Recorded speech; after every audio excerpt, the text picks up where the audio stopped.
This past Wednesday, millions tuned in to watch the first and only vice presidential debate between Senator Kamala Harris and current Vice President Mike Pence. Many similar topics to the presidential debate were discussed, like COVID-19 pandemic, climate change, as well as some topics that were brought up on the fly. Oh, dang. I'm sorry, I promised myself I wouldn't bring up the fly that was laying eggs on Pence's head the whole time. I lasted 2 seconds. Won't happen again, okay? I promise. The vice presidential debate was more civil than the presidential debate with less interruptions, but few intersections, oh my goodness, intersections in which Harris and Pence were responsible for shifting the narrative of the question into a different direction. Typical politician flow. For example, Harris refused to forwardly answer the question asked to her about packing the Supreme Court. Pence wouldn't admit that climate change was a real thing. And the fly that found purchase on Mike Pence's head was unwilling to comment on the timeline for a coronavirus vaccine, sparking concerns that it may be until April of 2021 that a safe and effective vaccine reaches circulation in the United States. There were, however, moments where their answers went well beyond the 2-minute time frame given, proving once again that these debates need to be over Zoom so that we can mute them. Like, we're doing everything else over Zoom, or at least get a moderator who knows how to play the tuba so he can blow a low D every time Pence tries to go a fourth minute over his time limit.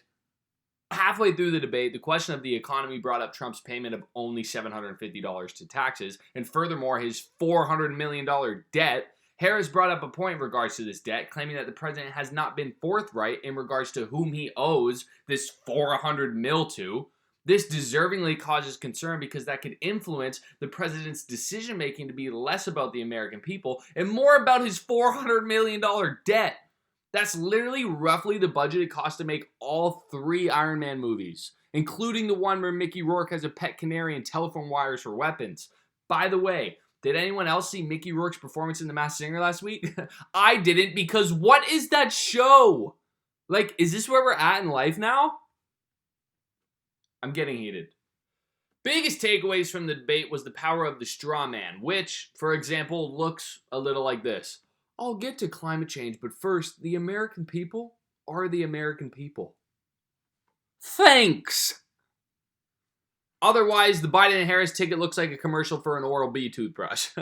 They look like a poster in a dental office. Their teeth are so nice. Kind of looks like the polar ice caps before Trump was in office. Mike Pence, pretty fly for a white guy. I'm kidding. I won't give in to all the buzz online. Ha! I'm sorry. I'm good on the fly. Or he is. Stop. He was obviously winging it the whole time. Buzz off! Okay, I'm done. I know he likes the military and all, but I've never before seen a man refuse to use the SWAT as much as he did. Stop. Let me just play his theme song to take us out.